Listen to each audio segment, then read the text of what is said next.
Thank you. Welcome to the special council meeting for the 12th of July, held here in council chambers. The meeting is commencing at 9 a.m. I call for attendance, and I can see everyone is in attendance except for the Deputy Mayor. Has anyone heard from him? Any apologies? No? Okay. So we'll just note that he's not here. We move now on to the acknowledgement of country. And Councillor Kunzman, would you mind leading us? Thank you, Chair. Ipswich City Council acknowledges the traditional custodians of the land on which we are gathered, acknowledging our gratitude that we share this land today, but also acknowledging the cost of that sharing and our hope that we can move to a place of justice and partnership together, and we welcome opportunities for further engagement. Thank you, Councillor Kunzman. Councillor Doyle, would you like to lead us into prayer? Heavenly Father, grant that we who seek to serve you in the affairs of this council may have wisdom in our deliberations, the guiding of your hand in our works, and the grace to serve together to advance the prosperity of our city. Amen. Thank you, Councillor Doyle. Just to the minute clerk, note that the Deputy Mayor has arrived. Thank you. So I don't have any apologies or leave of absence. Do we have any declarations of interest on matters in the agenda?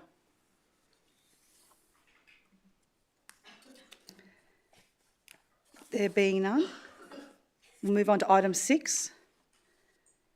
While it's my personal preference to conduct more casual meetings in compliance with the Local Government Act and regulations, others have indicated that meetings can be an intimidating space. It is my responsibility as the chair of this special meeting to ensure that this meeting is held in accordance with the standards of behaviour set out in the Code of Conduct for councillors. To do that, I intend to closely follow our meeting procedures policy and meeting conduct policy at today's meeting. We will have a mover, a seconder, and we'll have speakers alternate for and against as per the policy. Councillor speaking will be limited to 5 minutes as per the policy. All comments are to be directed to me, and one councillor will be speaking at any one time. There'll be no interruptions, noise or disturbances except to raise a point of order. Councillors will confine their remarks to the matters under consideration. And a reminder that this chamber does not enjoy the same legal protection and privileges that the state or federal parliaments enjoy. What we say here has consequences. We now go to item 6.1, and I move that recommendations A to D be moved. Do I have a seconder? Thank you, Councillor Milligan. Mayor, point I of move order. an amendment as per the email sent by the CEO yesterday afternoon, and I'll put that up there. That was sent to you all. Just for recommendation D. Do you have that, Teresa?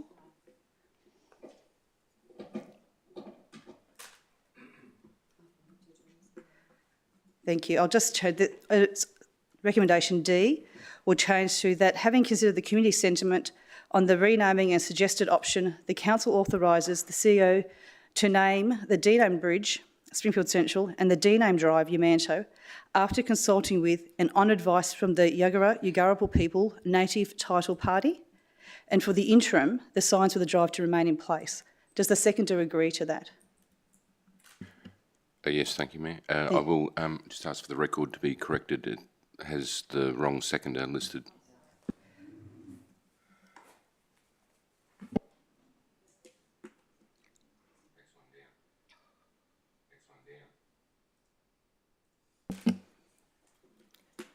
Mayor, may I ask that request that each of the 4 items be moved separately, please?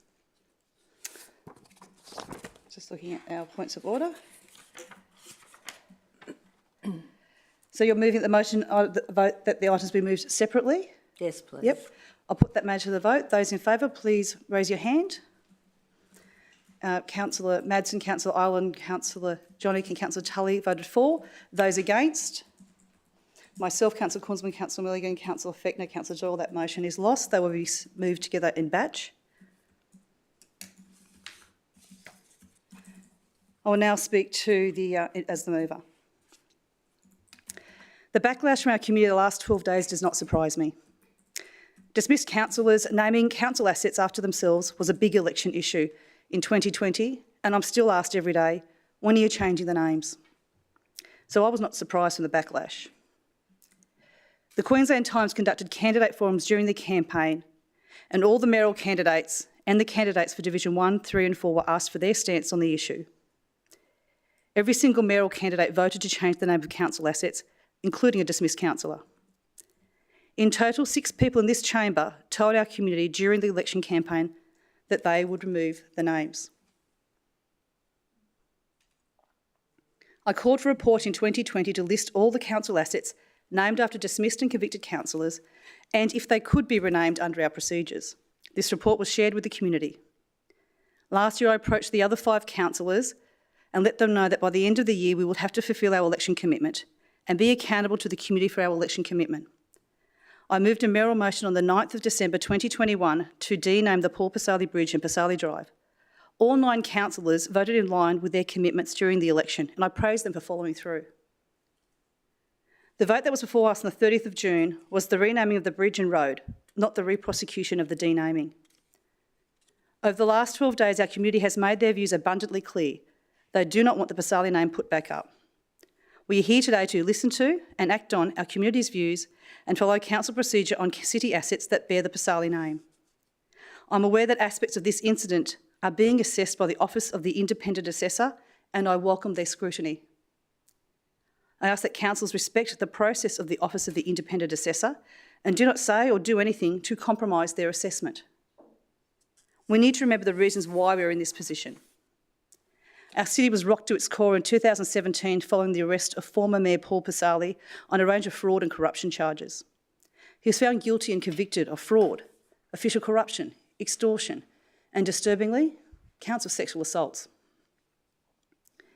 His arrest led to further charges from the Crime and Corruption Commission, snaring senior council staff and exposing corruption, widespread maladministration and poor governance. There has been commentary that the drive in Yamanto is named after the former mayor's parents. It is correct that our records indicate that it is named for the former councillors Charlie and Paul's parents, Giuseppe or Joe Maria Pasali, both of whom were migrants who made a better life for their family here in Australia. I have no issues with honouring people from our city who have made outstanding contributions to our community through public life, service to the city, or in some other capacity. What I do take issue with is councillors who use their position of influence to name public assets after the members of their own family.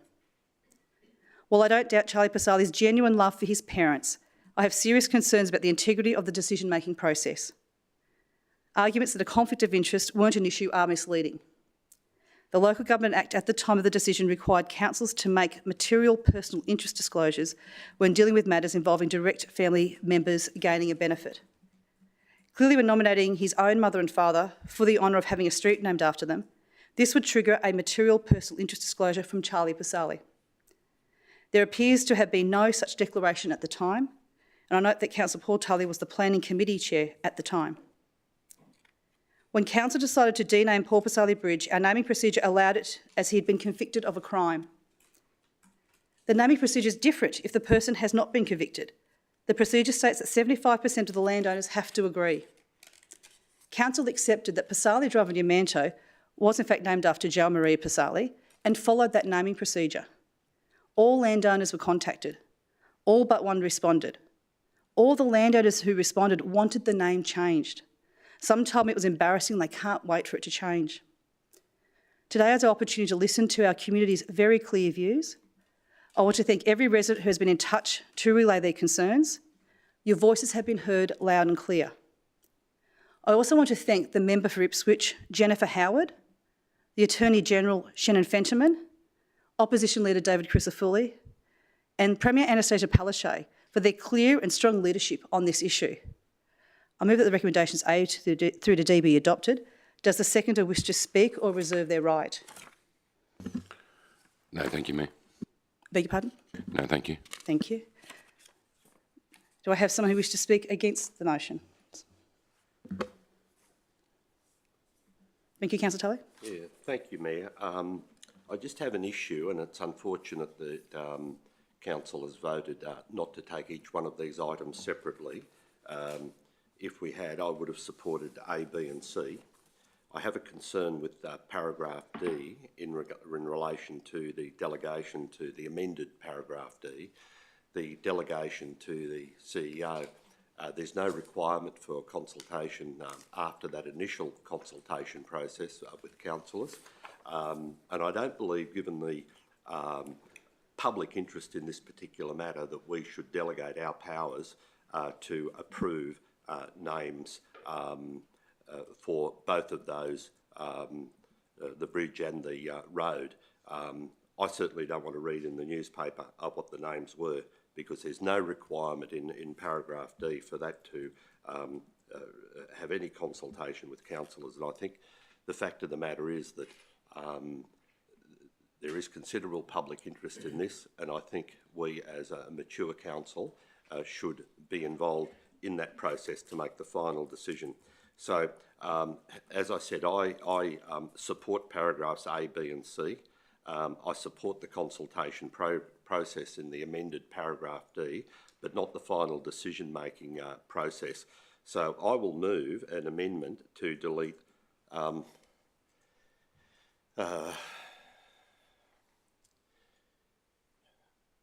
it's a bit difficult now because I'd had some words after the traditional owners. If you could just bear with me for a second, I've just seen this in the last... Take your time, Councillor Tully.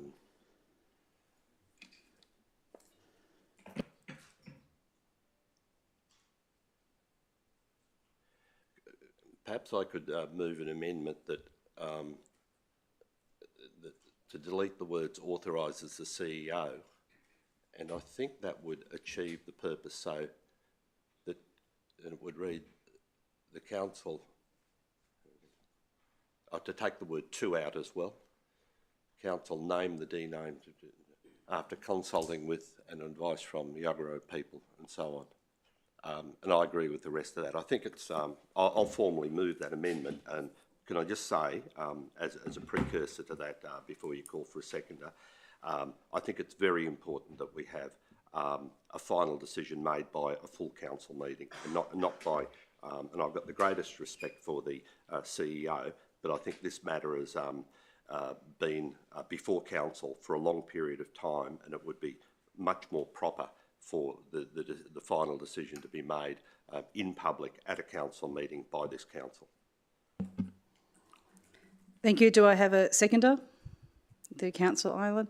So we're voting for that amendment that's put forward by Councillor Tully. Those for, put your hand, please raise your hand. We have we have the Deputy Mayor, Councillor Ireland, Councillor Johnnick and Councillor Tully. Those against? It's myself, Councillor Kunzelman, Councillor Milligan, Councillor Fector and Councillor Doyle. Thank you. The motion is lost.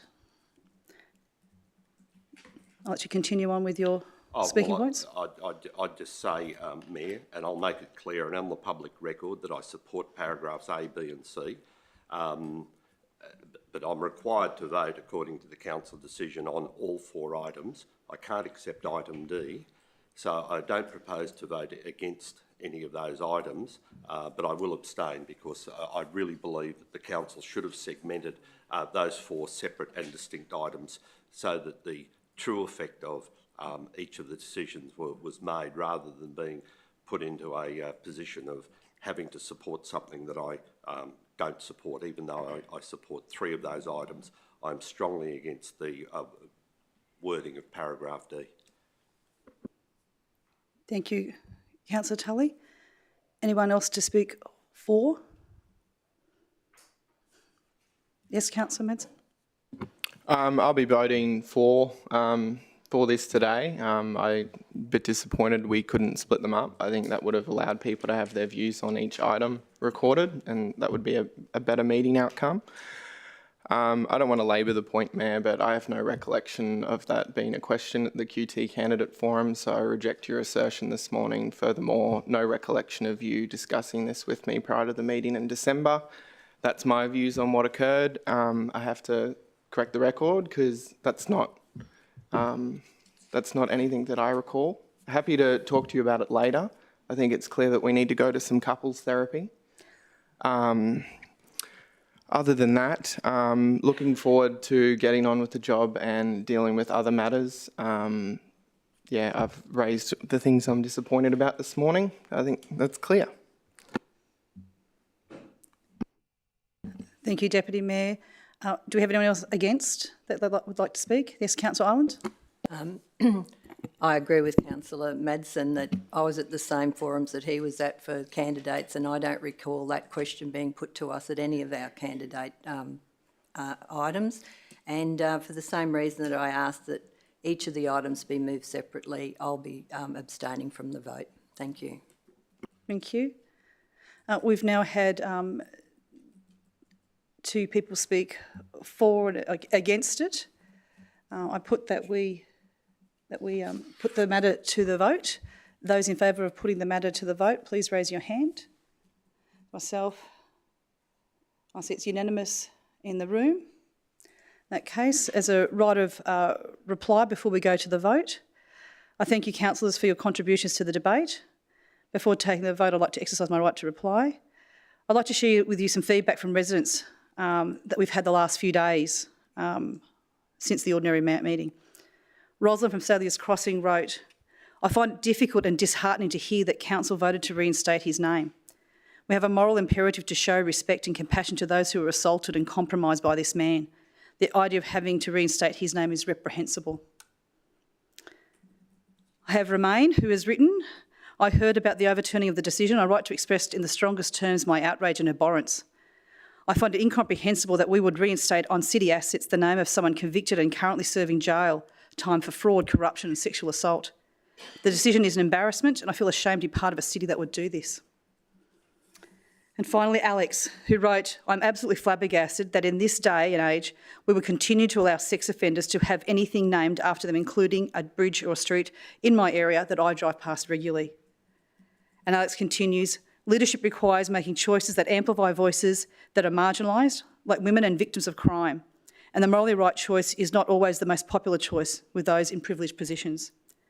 I would like to say to Alex, Romain and Rosalind, and the hundreds of others who've contacted us and stopped us in the street, we hear you loud and clear. I'll put the matter to the vote. Those in favour, please raise your hand. It's myself, Councillor Cornzelman, Councillor Milligan, Councillor Fechner, Councillor Doyle, Councillor Johnick and the Deputy Mayor.